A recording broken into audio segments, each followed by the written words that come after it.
some of your well-known institutes like MIT, Stanford. And in Switzerland, it's one of the top institutes. So, you have two main programs here at EPFL. One is the E3 program, which Nagpan here has gone to. And E3, so this E3 program is open for all branches of engineering like civil, chemical, mechanical, and even in electrical, a few branches. So for the guys in CS and electrical, there is a separate program called Summer at EPFL. Like how we have the Department of Computer Science and Electrical Engineering here, there they have a separate department called School of Computer and Communication Sciences. This is for people in CS and people in electrical engineering who are oriented towards signal processing and communication theory. And these guys, they need to apply to the Summer at EPFL program. So, in all the programs I have applied in my research internships, I think the Summer at EPFL is the easiest one because it doesn't need any LORs. You just have to submit your CV and SOP and a short application that basically looks like a Google form. So you can read the eligibility and things later. So my experience there was really good. You know, in Switzerland, it's mostly cheese and chocolates. We got enough stipends so we could even go to other countries. The country of Switzerland is well connected to public transport. You can go anywhere you want to. You can do hikes and many other things. When it comes to the actual research work, there are a lot of good professors there. My professor was himself from MIT, and there are a lot of many good professors there. So you can be sure that if you go to EPFL, you'll get a very good research experience. So as I told you, there are two programs, right? One is IIT and the other one is Summer at EPFL. So for the E3 program, you could submit an optional letter of recommendation. It is advisable to submit an LOR, but for the Summer at EPFL, it's not needed. Other than this, in Switzerland there are two top research institutes, EPFL and ETH Zurich. The ETH Zurich program is not mentioned here, but that program is only for computer science students who are interested in ML and maybe other core computer science topics. And as you'll see later, there's a program called Madras, and there's a scholarship called Pink Swiss which you can apply to, which has a application procedure very similar to DART. You'll see that later. So this is basically EPFL, and so I haven't gone. So the next one is the Viterbi research internship. So I haven't gone to this internship. My friends have gone there. I didn't get selected though. And this is also mainly for CS and electrical people. Around 15 students are selected all over from India. And in my wing, like around 3 people went to this internship. So the summary, so generally this research internship will be for 2-3 months. This is a slightly shorter one for 8 weeks, and you get $3,000. So in most of the research internships, you get enough money so that you can live comfortably and even travel. And this is a very good research internship, particularly if you want to pursue your master's or PhD later in the years.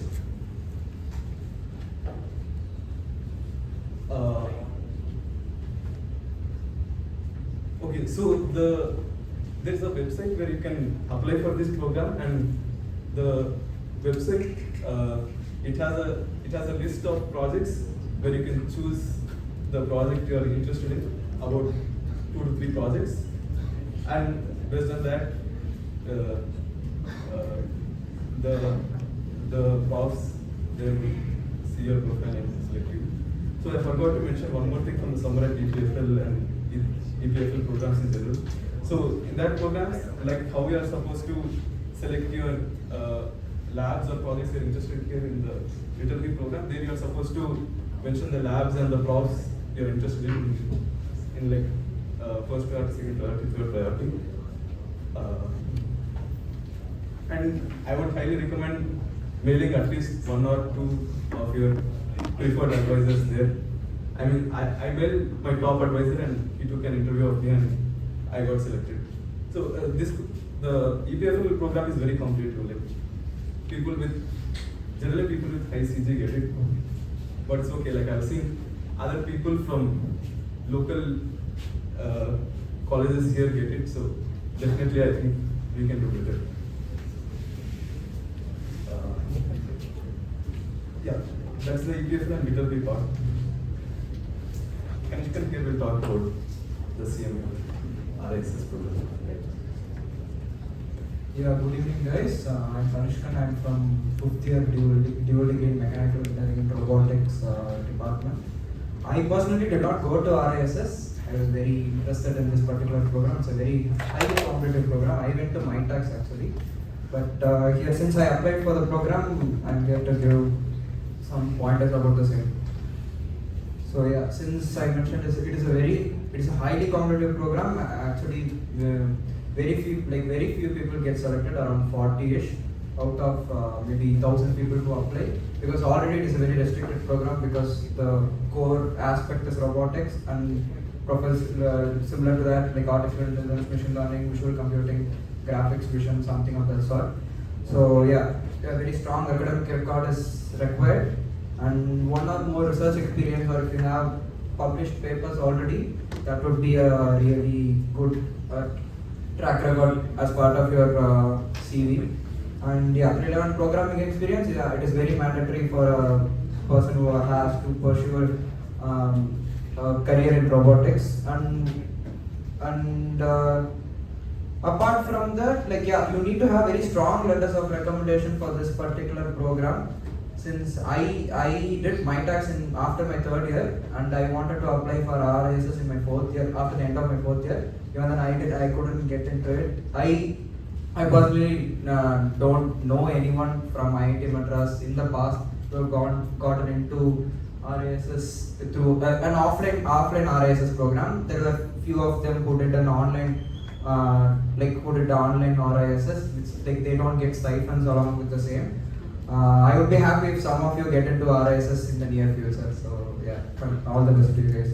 And with respect to funding, yeah, I'm not sure of the exact funding that you get, but similar to other research internships that you have, the funding that will be provided will be sufficient enough for you to stay and have fun as well in the during your internship period. Particular to RISS program, apart from the internships apart from the research project work that you do, you get to attend few workshops as part of CMU summer school. So that is something that is extra in this particular internship than other internships. And similar to most of the internship application process, you need to have a good prepared resume, transcript which is provided by IITM, and in case of RISS, you need a minimum recommendation letter of 1, and yeah, a very good statement of purpose is required.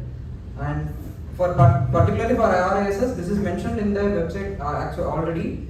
You need to go through the FAQs and program materials, and every year after the summer program is done, the students who get selected, they tend to publish, they tend to make a poster, or they tend to maybe publish some papers. So it is better for you guys to go through that if you are trying to apply, and also go through the profiles of the faculties who is part of the research program, because not all the professors who are part of CMU is part of this program as well. So it is better to go through the website and go through the particular professors who are part of this program. And yeah, they also conduct information sessions, I think 3 months once. It is better if you can also participate in the information session to get to know about RISS program. And if you want in future to get into masters in CMU, if you are interested in robotics, because CMU is one of the best schools for robotics as well as computer science. So getting into RISS might be a way to get into CMU directly. So that's about CMU, I guess. And yeah, this is how the portal would look like. As you can see, the options that are provided are mostly robotics related and the areas of interest, I mean. And you also get to choose 3 to 4 professors, faculty of interest according to like under whom you want to work under. Yeah, so that's about RSS program. Yeah, I have Nagapan over here and myself who can maybe give much more better pointers about my tax program as a whole. Hey guys, I'm Nagapan. So I'm doing a BTech in Material Science with an MTech in Data Science here. So currently I'm in my final year. So I'm gonna pursue my PhD in UC Berkeley in Materials Informatics after graduating from here. So I'll just go over now MyTax. So how many of you have already heard about MyTax, given that this is the most famous program actually? So yeah, almost everybody. So I'm sure you will, at least every one of you will know 1 or 2 seniors who have already been to MyTax because they've been taking lots of students from India recently. So MyTax is particular to Canadian universities. So it's like a 12-week internship between May to October in several universities in Canada. So the internship period can be reduced to 10 weeks also on a requirement basis, because let's say you're gonna do it for 12 weeks, you'll be missing some amount of classes in your next semester. But it's fine, you can get permission from your faculties over here, that shouldn't be a big problem. So also one thing about MyTax is that it is one of the programs that gives the most amount of money. So the money that you get is more than sufficient to cover like everything, your travel expenses, your stay, your everything. So, and technically for applying to MyTax, you should be in your pre-final year at the time of application. But there have been cases, where people as a part of dual degree have also done it after the 3rd year summer, so that is also possible. So particularly in my case, at the time of application, I was only a BTech student because I wasn't in IIT. So like I had applied to the program and got into it and did it after my 3rd year summer, but later on I converted to IIT Data Science. So I had another year after 4th year which I did my EPFL internship along with Kaushal. So yeah, so the application requirements. So we've been seeing these terms multiple times, so I'll just go over them briefly. So CV, I guess all of you will know curriculum vitae, it just covers all your past experiences, projects, any other internships you've done, your coursework or anything. So we'll go over a sample CV later on. And then letter of recommendation. So this is something that you will have to get from a professor, preferably from a prof whom you've done a research work under. So it's like they'll have to endorse you saying you are capable of doing so and so things, how you have worked under them, so what was the experience, how it was working with you. So that is what covers in a letter of recommendation. So that is required, at least one letter of recommendation is required for MyTax. And then academic transcripts is nothing but just your grade sheet that you can get it from the admin section. So it is just to get your CGPA and stuff. And then statement of purpose. So particularly for MyTax, you do not have to write a separate statement of purpose. Within the application form, they just ask like 3 to 4 questions on why you want to pursue research or why this particular field. There are like 3 to 4 questions, each having a word limit of 100 to 200 words. So it's slightly easier writing, the statement of purpose section for MyTax because you don't have to write an entire SOP. But in general, in case you're gonna write an SOP, you'll have to take a little bit of time. You'll have to make multiple drafts on it because basically, many people make a mistake that they tend to write an SOP very similar to that of their CV. Because in your SOP, you don't have to mention all the technical stuff. You don't have to mention all your achievements and everything alone in your SOP because you've already done it in your CV. So your SOP is something that should actually complement your CV. You should write about what was your learning experience, how was it working, what all did you learn, if you've done some mistakes, how did you rectify it. SOP should be like your experience and how it added on to your career. And then it should also end with what you're planning to do in the future and how this, applying to this particular research internship or something, would help your future goals. So that these kind of things should be covered in an SOP. So with respect to MyTax, it has it's not a straightforward thing. So MyTax actually, when you do the application form, you have to choose between 3 to 7 projects across 3 different districts in Canada at least. So for example, it would look like this. There are, in the MyTax portal, there will be about 2,000 to 3,000 projects every year. So not all projects necessarily get filled every year, but you have the option to choose from these 3,000 projects. You'll have to choose up to 7 projects. So this itself is a time-taking process. So you can apply various filters. You can choose particular universities and stuff, and then you have a brief description about the project and then which university, who's the professor, and so on. So this choosing of projects itself is something that you will have to do carefully because there are a lot of options.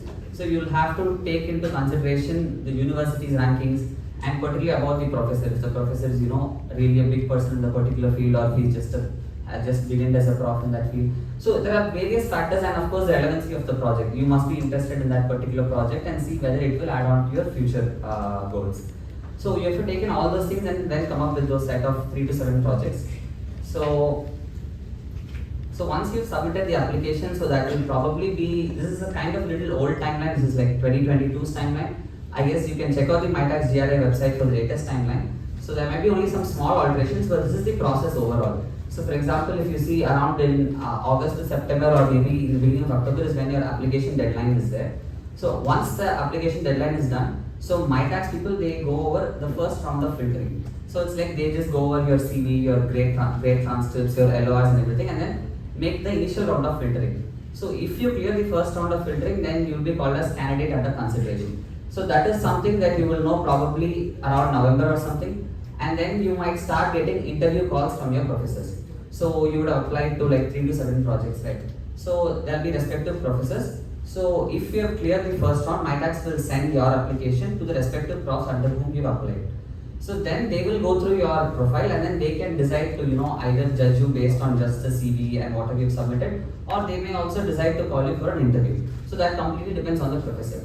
So in case you're gonna have an interview, probably it will be around November, December phase. And then what happens is, similarly, many people would have applied to one particular project itself. So the professor will have to judge 4 to 5 different applicants, and the professor will give a preference order to the MyTax people. Similarly, for the 7 projects that you have submitted, you will also give a preference order, which is your first preference project, second, third, up to 7. So based on your preference order and the professor's preference orders of students, there is a complex matching process that happens, after which you will get the first round of results somewhere in December. So then you get about 1 or 2 weeks of time for you to accept or reject it. So in case you reject it, you're out of the process, you're out of a MyTax process. You won't get a second round of results. So you can accept the offer if you're interested in accepting it. But there will be a set of people who may not have cleared during the first one. They might have just got waitlisted instead of candidate under consideration. So those set of people will be again judged in the second round of MyTax. Again the same cycle will repeat. That will happen probably during Jan or something. And then by Feb, everybody will have the final round of results. So this is what happens in the entire MyTax process. So it's kind of little complicated, and there's a lot of luck factor involved in MyTax as well, because it depends on which prof you're applying to, how many others are applying to the same prof, and the matching process itself is very complicated, as I mentioned. So I know like many people, many of my friends who have had good profiles who have not gotten into MyTax, but have gotten into several other, even more prestigious programs. So in case you apply to MyTax and you're not able to make it, just don't get demotivated, because there are several other factors that come into play, especially for MyTax. So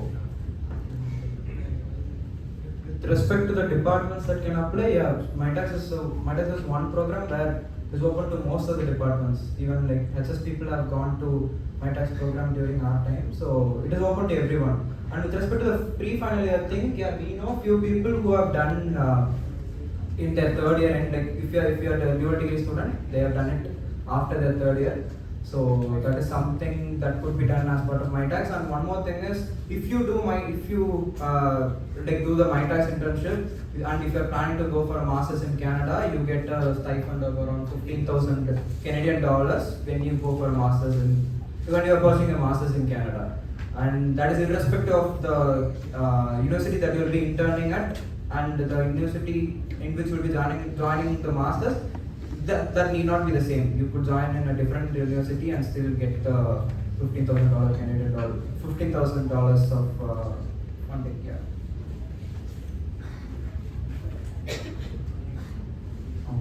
Okay, so this is just a structure about the SOP that I was talking about. So first, you begin as like the particular field of research that you have been working in, if you have any past experiences, and then you write about what you've learned and accomplished. So not just accomplished, but what you've learned during the process of it. And then in case you're applying to a particular research intern, you write about why you're a good fit for that particular program or that particular lab in which you're going to go to. So for example, even in the E3, the EPFL programs, so within the SOP, the last 2 or 3 paragraphs, you might have to add on which are the labs that you want to do your intern under.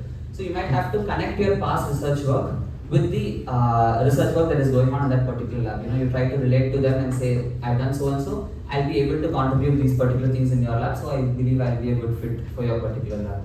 So those kind of things you can add. So there's a particular, like there are many resources for writing SOPs, but it is suggested that you don't actually read your seniors SOPs before you write your first draft at least, because you tend to get influence directly from your seniors SOP. So our seniors never used to share their direct SOPs with us until we make at least couple of drafts and show them. So just make sure you also do the same. So there are lots of resources that I can share with the team, and then they can send it over to all of you. And now we come to the second basket. So the first basket of in research interns is where we saw like there is already an application portal, there is already a structured platform for you to fill in your application and get through. Now, second one is based on cold mailing. This is kind of little more time consuming than the basket one. So the most famous one out of this is the Dartwise. So this is basically for Germany. So how many of you have already heard about this? Okay, so this is kind of one of the very prestigious programs in Europe, Dartwise, apart from the EPFL program. So for this, what you will have to do is, before the application itself, you will have to get an acceptance from a professor from one of the German universities already, stating that he will be willing to accept you for that particular internship. So you will have to, first independently look out for professors. So how you go about doing that is, first you filter down a set of universities that are good for your particular field, and then you look out who are the professors currently working in those universities and see what kind of research they are currently doing. And then you create and maintain a database of the professors you will be interested in working with.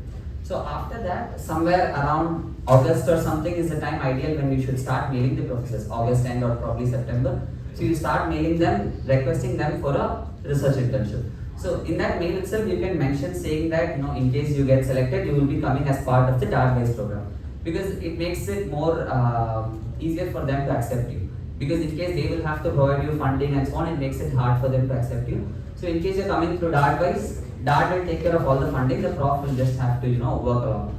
So this is for a period of 2 to 3 months. So again, it can be done between May to August.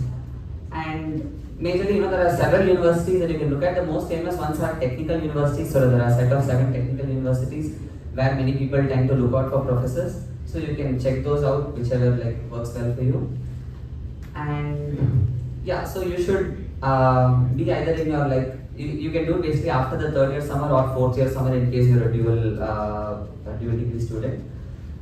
So kind of getting into Dart is very competitive, that they select about I think 100 to 150 students from India. But one criteria they stick to very strictly that I have seen is CGPA. So higher the CG, more the chance of you getting in. So I've seen people who have very good profiles, but with CGs of around less than 9 and they're still getting rejected. So I don't know if they're continuing to do this, but this was how it was back then.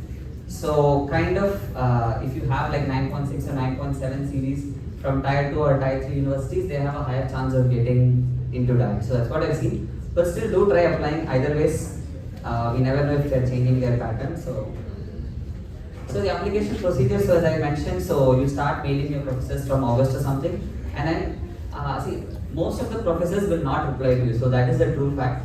So you'll have to mail them once, and then you'll have to send a reminder after another week, and maybe a second reminder after another 3 days or so, and still you may not get a reply. So you should have at least 4 to 5 professors in the mind before you start the Dart application process. So probably by July or August itself, you start gathering a list of profs whom you can try mailing. So first mail one prof, and then go through the entire process of sending follow-up mails. In case you don't get a reply even after the follow-ups, you then mail another professor. So it's kind of hard getting an acceptance from the prof itself in the first stage for Dart, and then after that getting the program is even more tougher. So Dart has a deadline around October. So as I said, you should get the acceptance from the prof at least in September itself, because there are lots of application forms that has to be filled for Dart specifically. So you see there is a lot of requirement. So some of these forms will actually have to be filled by the German host, that is your supervisors in the German university. So that also is a very time consuming process. The German universities, it has to go through their admin and so on. So it is always better for applying for Dart, you always stay much ahead of the schedule and you do things as soon as possible. So as you see, the requirement apart from that is just a CV we've already seen. The application form itself is a long form asking for a lot of details. And then no objection certificate is something that you get from IIT Madras, just saying they allow you to go for this internship and so on. And then university degree certificate, that's basically your academic transcript that should do. Letter of motivation is nothing but your SOP, the statement of purpose. So you can, there's a page limit for up to 3 pages. And then letter of invitation is what I said must come from the German host. And these forms are also to be filled by the German university. Yeah, and one more important thing for this specific DART-wise program is that you will actually have to send documents but through courier directly to Delhi. So what you have to send is your application summary. So this application summary will be generated only after you complete your application. So, and this post must reach them before the deadline. So let's say the application deadline is, let's say, October 10 or something. So by October 10, this post or courier should reach the DART Delhi office. So you should ideally finish your application at least around October beginning, so that this application summary is generated, and after that you will have to download it, print it, and then send it. Along with this application summary, you are supposed to send your letter of recommendation. So this letter of recommendation must also be sent in a sealed envelope along with your application summary to Delhi office. Done. So this is something, which adds on to the burden because it has to reach on time. So you'll have to make sure you send the post or courier much before. And for DART, actually, for the letter of recommendation, there is a particular template that is available in their website. So you're supposed to download that template and make sure your supervisor here fills that particular template as the letter of recommendation. Other programs like MyTax or EPFL, they don't necessarily have a template. So you can just use the letterhead of your professor and ask them to write whatever is necessary. So the stipend is actually pretty good, but still it is not as liberal as probably EPFL's or MyTax program. But it is definitely like enough for you to sustain there. So this is just an example of a cold mailing template that I had sent. So I did get an acceptance from this prof, but later on I actually went to EPFL. I didn't go for this DART program. So this is just an example. Just introduce yourself and tell what you've done in the past in the second para, and then say how you came across this particular lab or how it relates to yours, and then you can attach your CV or academic transcript, whatever you find as relevant. So this is just a template. You don't necessarily have to stick to that because different people actually use different templates. So that is something that I just used to follow. And the next program is Caltech Serve. So this is also like very similar. So you'll have to get acceptance from a prof and then apply to the program. But this one is very much particular to this one particular institute, California Institute of Technology. So as we saw, DART is open to like all German universities, but this one is only for this one particular university in the United States. So just like that, first you will have, and this is a 10-week internship during the summer. So you will first have to find a supervisor, particularly in Caltech. You will have to discuss with them on what project you are going to do and everything. And then the eligibility is pretty much just similar as the other programs. So yeah, so the documents required will be just an online application form asking for all your just biodata and details. And then this is something that you will have to write extra, a proposal. So this one is basically a research proposal that you will have to write. It should include what exactly you are going to do during your 10 weeks of internship. What is the research problem you're going to work on? You should mention the timeline of how you can complete the entire project within 10 weeks. So this is something that you can develop along with your supervisor. So first you will have to find a supervisor and then get an acceptance from him or her, and then you can sit together and make this proposal and finalize it before submission. And then you require 2 LORs and then a grade transcript. So generally the application deadline for this is much later than the normal application. So as you see, MyTax, DART, all of them have deadlines in September, October, even EPFL I think is around December. But this one is kind of little late, it's kind of in late February, so you have much more time to get to this. And so I've never applied for this program because its deadline was always late, because by the time you get the results for most other programs. So I've never applied to this program, but just mentioning it here. So next one is Charpak Lab program. So this is particularly for France universities. It is also very much similar to DART. It's just that instead of Germany, it's going to be for France. Yeah, so the internship period for this one is 2 months. It can even be like 1 month, I believe. So I think it's about 1 to 2 months. You can check for the latest one in their official website. So similarly, you just have to go through the French institutions, or research laboratories are also allowed, any research lab in France. And then you'll have to get an acceptance letter from them, and then you'll have to go through the application process. So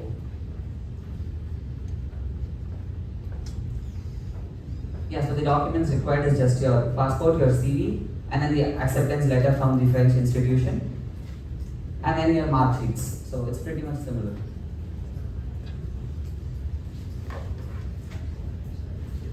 And then now coming to the third basket, where it is institute MOU based. So MOU is like memorandum of understanding. So where kind of IIT Madras already has a tie-up kind of thing with the partnering institution. So it's slightly more easier. So the first one that you'll see is the NTU Singapore Global Connect Research Fellowship. So generally how these kind of things works is that there will be like 2 layers of filtering. So in the first round of application, you'll be applying actually within IIT Madras. So there will be a set of people judging you in IIT Madras itself. Only if you clear the IIT Madras filtering, you will be eligible to apply to the actual program. So this is again for the pre-final year students, and it's about a 2-month internship in NTU Singapore. So yeah, so the first stage is called the nomination process, which happens within IIT Madras. So you require only like 4 documents, your letter of approval. So they basically have a template that they'll send it along with you in the mail. So for these kind of programs, you can actually keep looking out to estimates, because you'll actually get estimates for each whenever these kind of programs are actually coming out. So the letter of approval, CV, the official transcripts, and statement of purpose. So this is all you need for the first step.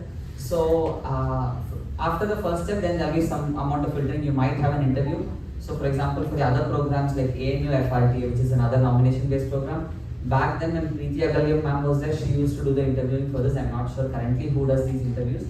So you'll have an interview within IIT Madras. So once you get shortlisted, you'll get a mail and the application link for which you'll have, which is the link basically to apply for the actual program. So for the actual program as well, the requirements are pretty much similar. The application form with all your biodata, personal details, LORs, CV, and then your project references. Again, there will be a set of projects that is already put up in the NTU portal every year. So you will have to choose from those set of projects. So generally, it's kind of little hard for you to find an exact match of projects, because given that NTU is just one university, and then there will be very limited number of projects. For example, there will be only 3 to 4 projects in each department. Maybe there might be more projects in CS or electrical department. But the number of projects is kind of low, so it will be tough for you to find a very relatable project. So there's nothing you can do about it in case you don't get a very apt project. So yeah, I think I'll hand it over to the team for this.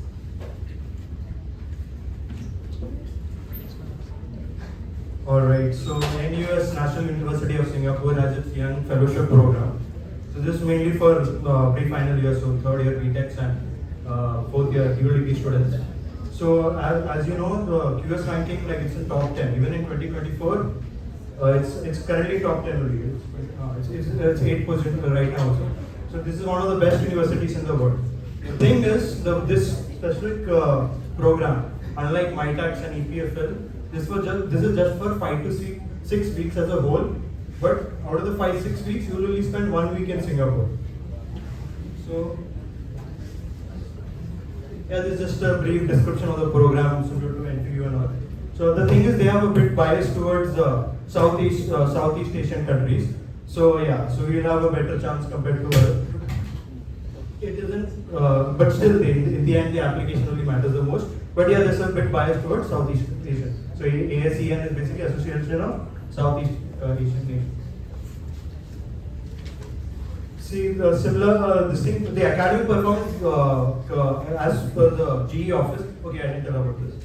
The institute MOU applications which we get is sent by the GE office by Praveen sir and Sivaguru sir. So these 2 sirs actually forward these mails to our S-mail, and we need to keep track of them if we want to apply for any of these programs. So it's strong academic performance and CGPA of 8.5 generally, but generally it goes up to high CGPA, obviously because of the competition IITM. So if you want to be part of this program, you need to generally 9.7, 9.8 is like the cutoff. So looking at past data is something like that. A lot of people will type in this.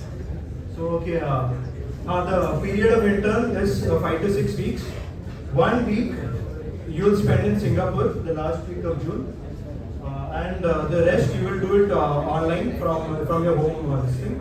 And so you will be working on a professor's project. You will be allotted a prof project once you get selected. You will be allotted a prof project which you will work on 4 weeks after the first week you spend there. The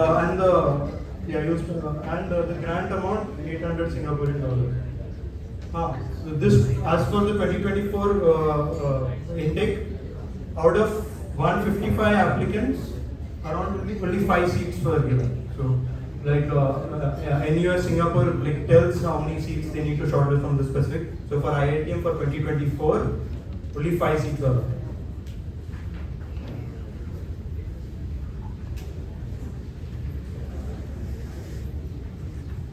Yeah, in this, there's no LOR written as per the website, but letter of approval from PACAD, CVs, SOPs, SOP as Nagapan showed, similar to them, and official transcript, that is your basically academic records and all the academic transcripts you get from IITM office. Okay, so this is the Kyoto program, Q-Star. Okay, so this is a decent QS ranking of 46. So like they have also a short list of, in India they had around 18, right? 18 in entire India was the seat this thing. But still from IITM 5 people went. 8 people went. 8 people from IITM. Out of this time, out of the 18 this thing, 8 people went from IITM. So you understand that IITM does well at least in this. Okay, so I mean the nerve is a bit. Okay, so this is similar to EPFL and my tax 2 months, but it will be in Japan. Depends what you like. And so these are the programs. As mentioned in the website, these are the graduate programs you can focus on. It relates to agriculture, biostudies. One of my friends got into geopolitics from HS and from engineering. These are the list of programs given in their website. Again, here the thing is CGPA is not that important actually. So people, even if it's about 9, but if you have a good application, good CV, good LOR is also required. SOP, CV, LOR. If you have a good application, they might still shortlist you, irrespective of your CGPA. But CGPA minimum is of 8.50. So yeah, and this is what they will pay you. 5,000 Japanese yen. One Indian rupees 1.2 Japanese yen. So you can do the conversion around 5,000 per day you will be given, and the more. The number, it depends on the project, so if the prof tells you to stay for more time, you will be allowed. This also seats offered from INSTI, they have a cap. So 5 to 10 was given to us, so 820 for the 2024 May intake. Application process as the usual ones like SOP, CV, and minimum 1 letter of recommendation. The thing is, after the application, once you get shortlisted, the respective prof you are matched to in Kyoto, he will take your interview. He or she will take your interview. Someone who has done Kyoto. So someone who is some senior who has done Kyoto is coming here. Okay, for the time we will go ahead. Okay, so the Indian research internships will be taken by my fellow part.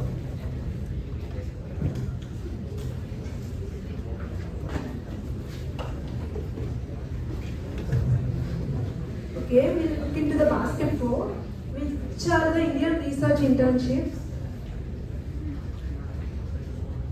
So here we go. First we have IIT Roorkee Spark. It is a summer research internship program offered by IIT Roorkee. It is basically it enhances the it gives exposure to the undergraduate students, those who are really interested into research internship. So here we have the eligibility criteria. For UG students, at least they should be completed 2 semesters, or he or she should be in the 3rd semester. And the CGPA for IITs and IIS, we have 7.5 minimum. And but it would be great if you have 8.5 plus. And for CGPA for other universities, you can see. And the duration of this internship is like minimum 8 weeks and maximum 12 weeks. And then stipend, the intern might receive 2,500 rupees per week. And the application procedure would be the online, and you can refer the online website and you can go through that. And basic requirement is like you need to give 500 words that should be a research statement, what you people are interested in it and what you are going to apply in a particular domain. And you need to have 1 or 2 pages decent resume. And this is the basic criteria for the IIT Roorkee Spark. And this would be offered every summer vacation, and you can go to the official website and you can. And next we have NITI-IO, which is National Institute for Transforming India. It is basically comes under Central Government of India, and it is actually policy making institution where they aspire to recruit students from the top universities and those who are interested in research and those who are expertise in research policy making for the nation. So then we have the eligibility criteria.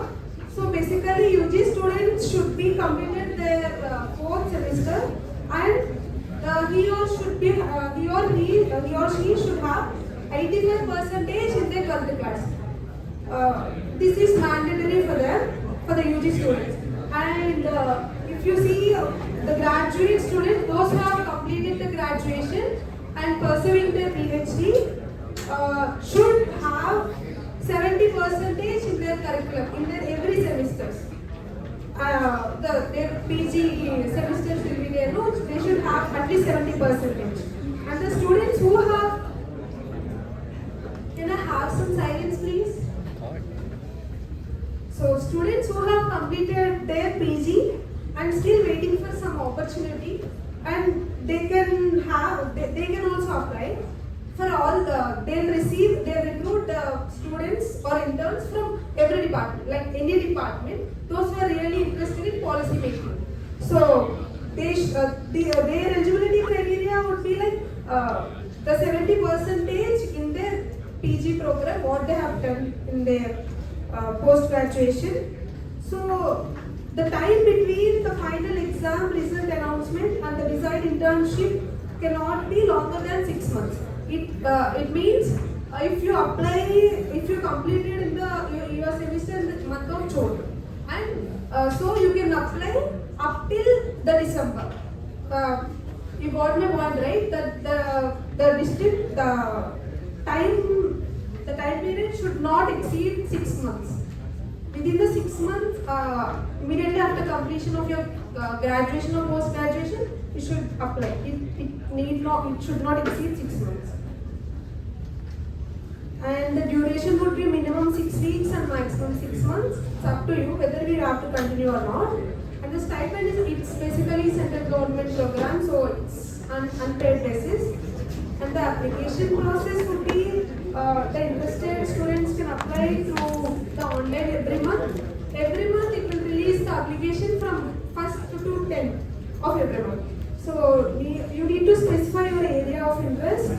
The candidates who are really interested, and you can apply, and you need to submit your NOC from your institute and the original mark sheets.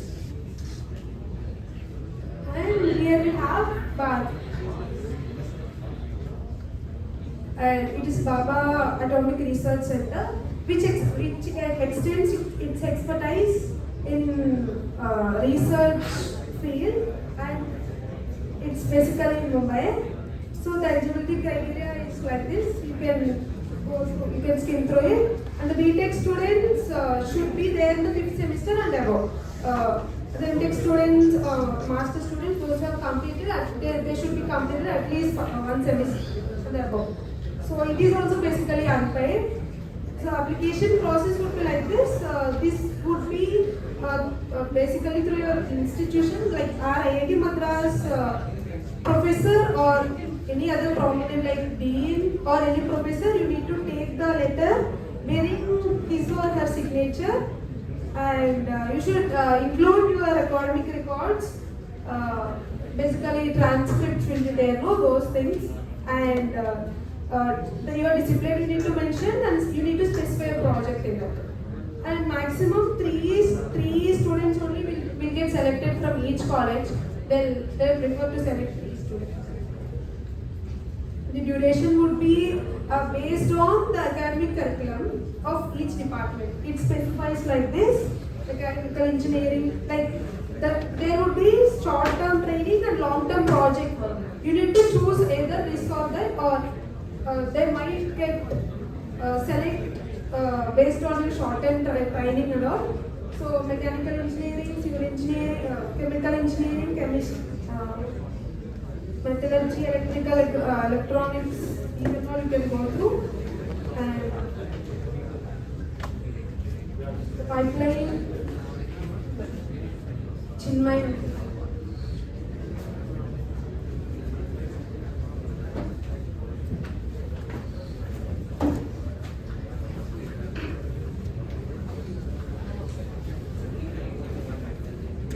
Hello, am I audible?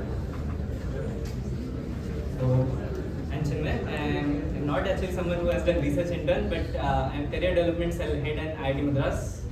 And this has been my specialization for past 2 years that I've been working on to help guide people who have approached me for research interns. So I'll give you a very good breakdown of what you can do in InSTEAM, because all we have seen till now are like the opportunities that you can try. What should you be doing before you actually app those things and build a profile in undergrad research is something I'm trying to break down here. This pipeline is very generalized and very flexible in nature. So also do take it with a pinch of salt that this is not the explicit way of doing it. There are many ways you can use your time in your undergrad journey and experience research and get a taste of things you like. So let's get into it. So I'm gonna make a track of what you can start from like 3rd year onwards itself, or maybe I should say 3rd semester onwards. So 3rd semester is very early. I'll talk about what is early bird stage, like an optimum stage, and like you are maybe running late stage in the later section. But in 3rd semester you can try starting at least work on getting respectable CGPA, because as you have seen continuously being rammed in your face, like you have to have 8.5 CGPA. If your branch load is low enough, that is very dependent. Do check your curriculum. You may choose good elective so that you can find good profs or explore things you may like in your BTech branch. And for the winter break that will come after the 3rd semester, you can try working with a professor. Essentially, I want you to find a professor with whom you had a good experience in coursework, or maybe you have some research interest developed at that point. Completely optional. If you want to, you can start working with him during the winter break.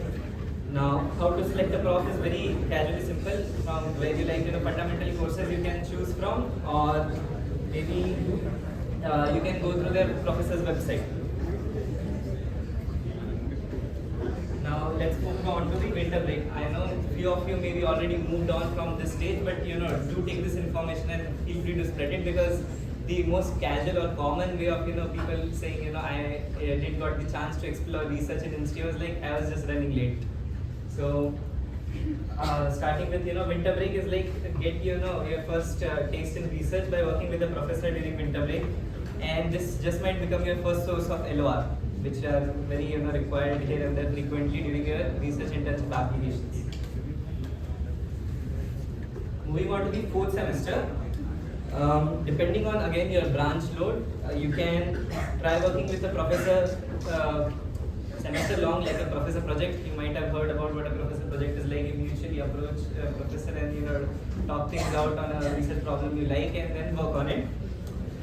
There are few other academic options that exist which will credit you, basically give you good grades on grade sheet for working on project.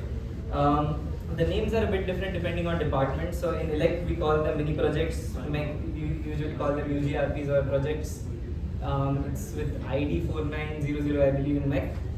And you can, this is like a tip that usually my friends give. If your work is, not well completed in winter break, because obviously that was your first time experience, you may or may not have, got a good chance of working on a research project, you can extend that project into your semester, and the fourth semester, and try getting, some good work done. So once you have some good work done, you can actually approach that professor for a, decently strong LOR at that point. And at the same time, during your fourth semester, it's highly recommended explore your options, what you want to do in your summer break. This summer break is like the golden time, because majority of your research intern application deadlines, my tax, DAD, everything will fall into the next semester. You need some amount of experience on your resume to say like, I want to work on something. Moving on to the summer break.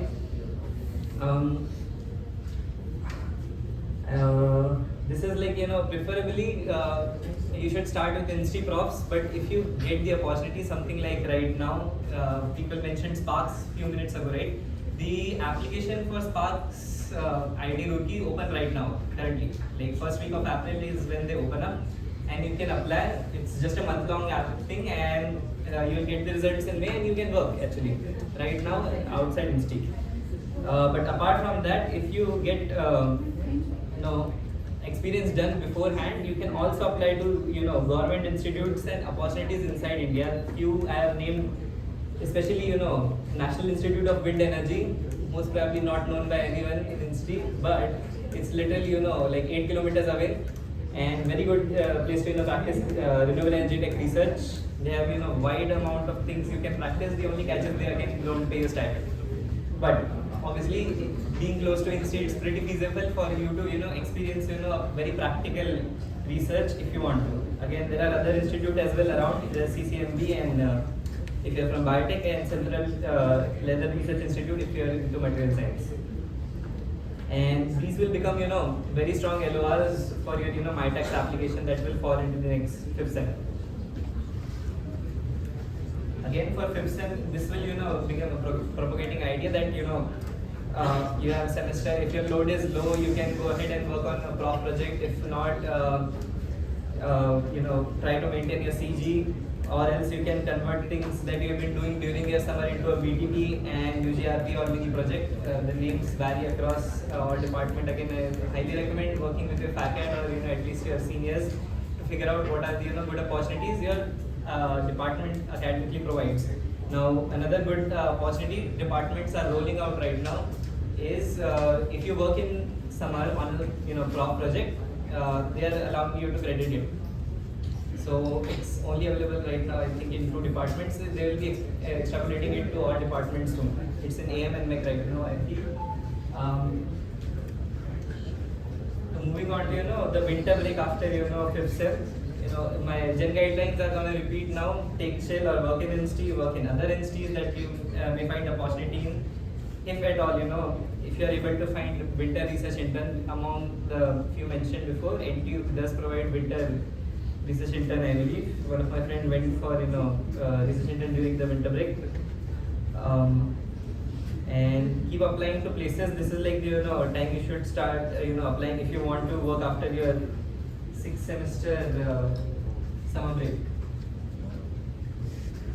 This is the repeat of that. Now 6th sem, again same guidelines, just take chill, keep applying, and work on projects if you want to. And now there's a summer break, you should be doing research intern if you have apped correctly and explored all your opportunities. Given this timeline shows all the opportunities or timings you can attempt your undergrad research. Now I haven't covered very long research opportunities. I have said very tiny ones. I'll tell why. It's a personal experience, but I recommended working during summer break or winter break in a very short time span. Some things like YRF. I hope you most of will be aware of what YRF is. They assist you in young research fellowship, assist you in having a year-long opportunity of working with a professor and working on a good research project. This is for you to explore as much as you can. Hence, I'm saying you need to take it with a pinch of salt that these 5 points during your undergrad is sometime when you can attempt your research. Now, if you're starting off early, good. Optimum stage is 4th sem and summer break. And 5th sem, you may be running a little too late because the majority of MyTax and all in this at that point, but it's not like that. They are all Surf and Amgen are like few research interns that are still available even during the January semester of 6-7. So you can apply and get through. Now, finally, after that, in summer break, you can get your research intern internationally done. Now, what if you are, a 5-year program person? This is just a heads up who are, in ED or BT. You do have the opportunity to work, a little longer than the BTech guys, but definitely the summer break is something everybody will be having a roadblock because the dual degree program peeps will be asked to start their DDP project during that summer break. So do not plan. If at all your professor allows, then only plan for research intern during that time.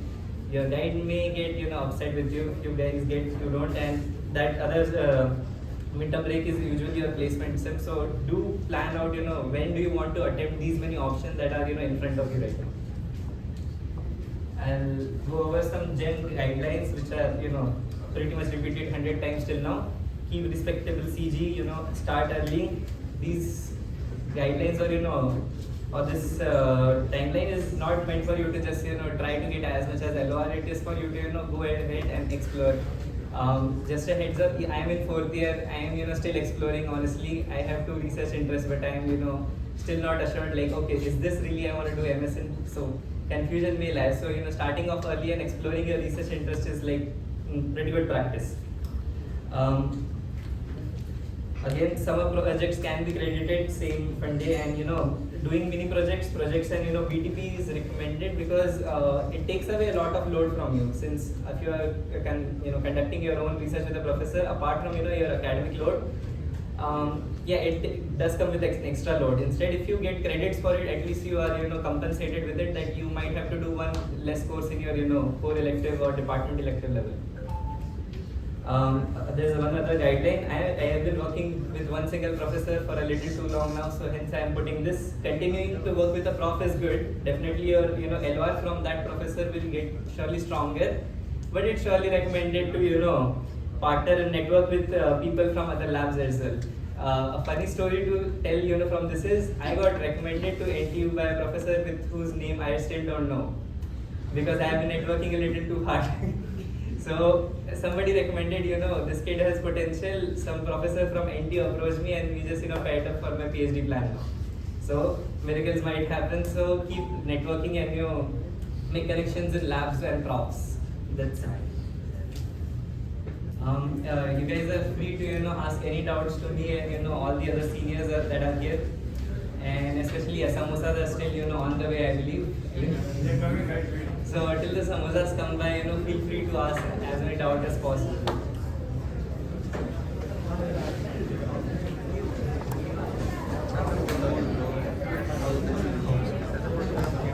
Yeah, I just wanted to add on one thing as Chinmay mentioned, about doing your research internship abroad after your 4th year. So during the 4th year summer, as he said, you might have to start your DDP work.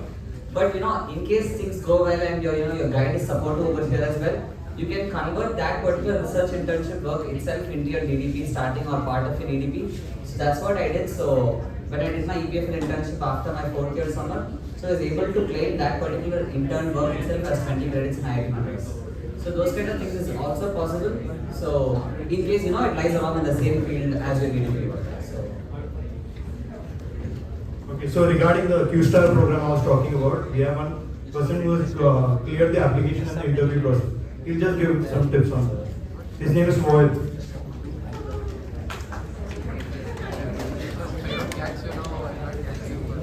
Hello everyone, my name is Mohit. Actually, I am studying MTech second year, second semester in this department. So, one month back, I applied for Kyoto University for summer internship. So application was a bit hectic for me. So for that, I need to write SOP. Filling application is easy, but writing SOP is difficult for you guys. So writing SOP, you can keep in mind that you just have to align your interest with the interest of professor.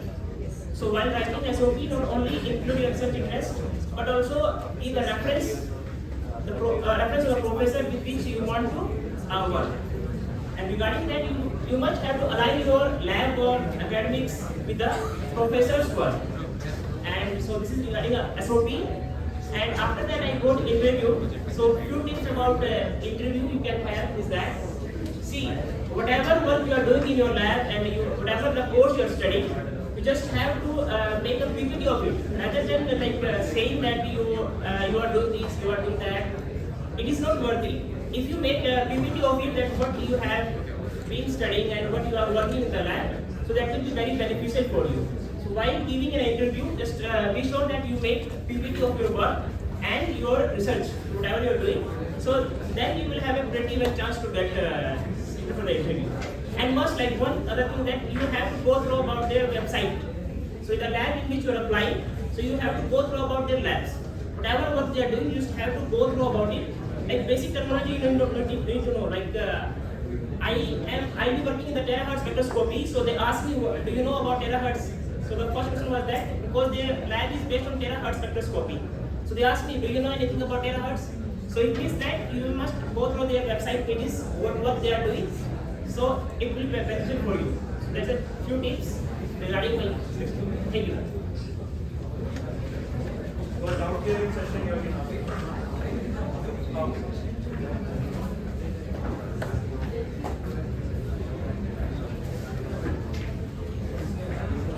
Guys, wait, we give samosas.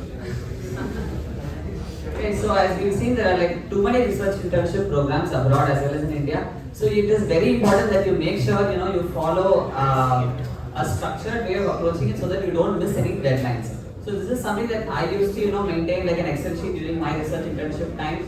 So it's like you just keep track of an Excel sheet saying the timeline for each of these programs, what are the requirements, and what are the details. So also, so that it's easy for you to keep track when each application has its deadline, and so that you don't miss any of them. And then for some of the programs, you might have to scout for professors. So they said this is how you maintain a sheet for that as well. For example, that was my sheet for DART when I used to approach. So you keep track of all the professors, which university they are, what kind of research work they do.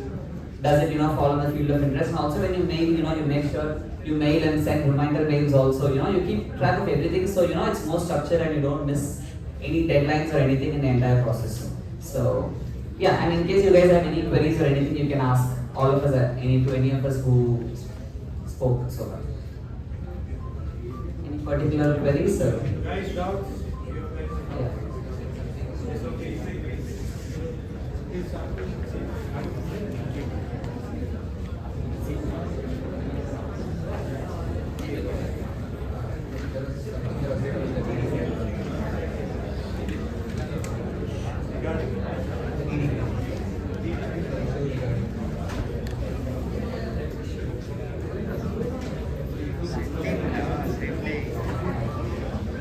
Okay. So he's asking about the issue regarding the DDP that comes, in case you're going to do it after the 4th year. So actually, in the DDP or in case of IIT, so basically our DDP is split into 3 parts. So it's like in the summer after 4th year, it's 20 credits, and then 30 credits in your 9th semester and 35 credits in the 10th semester, at least for IIT data science. So basically, during that summer after 4th year, you'll have to do your DDP work over here in IIT Madras. So that would cause a problem in case you go for a research internship, you may not be able to do the work over here. So in my particular case, because they were lying in a very similar field, I was able to claim that particular research intern work itself as my DDP for 20 credits. That's what I was doing. With respect, that is not big of an issue because people go to research internships, certain people go to industrial internships once they get through the internship portal. So the 20 credits thing, it is not required for you to do it summer. Either you can do it in the next summer, which is like by the time you graduate, or you can do it as part of the semester. Like in case of robotics, actually you get to do like it's 20 credits in the summer. So 20 credits plus 42, you get to do it in the final semester directly. So that is not big of an issue. It can be sorted out accordingly depending on the department you are in.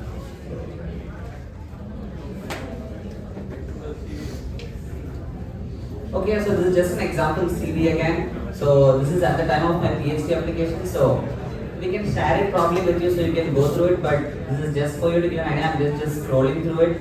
So it includes your any internships you have, your research and project experience, and then any course projects as well you can include it, and then your technical skills, your relevant courses and extracurriculars. So technically the extracurricular segment does not matter too much for applying for research internships is what I've heard. I mean, in case you have some social work or something, those kind of things you can add. You can just go over a brief of the PRs. But majorly, what matters is your, in case you have any publications or if you presented some things anywhere, so maybe any of the, in case you're in part of IIT, you'll be having a poster presentation. So those kind of things you can include. Or basically, a project experience is what matters. It's fine even if it's a course project. Just make sure you include those things as well. And keep less amount of space for your PRs, that should be fine. You don't have to write in detail about your PRs for research work. So, any particular doubts about any programs or anything you can ask or else.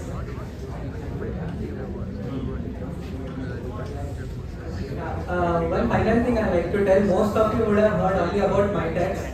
So please don't believe that if you apply for MyTex you will get that. Because this year, due to lot of a political issue, many of the people didn't get it. Like even the people above 9 CG, YLF students have a good background, didn't get it. So please apply for as many as opportunities, and there is an InSearch Blue Book. So that is given by CDC, that is shared by CDC. Please refer to that. In this session, we have tried to cover only a limited 2 to 3 Prominent ones only. 2 to 3 from each basket, so that you get a general idea about the application procedure. So do apply to as much as possible, and maybe Nagappan can share the template of the sheet that he has made. Please make that. It will be helpful for your future research as an MS PhD also. Yeah, we are open to question and answers. If not, you can have your refreshments and we are closed for the day.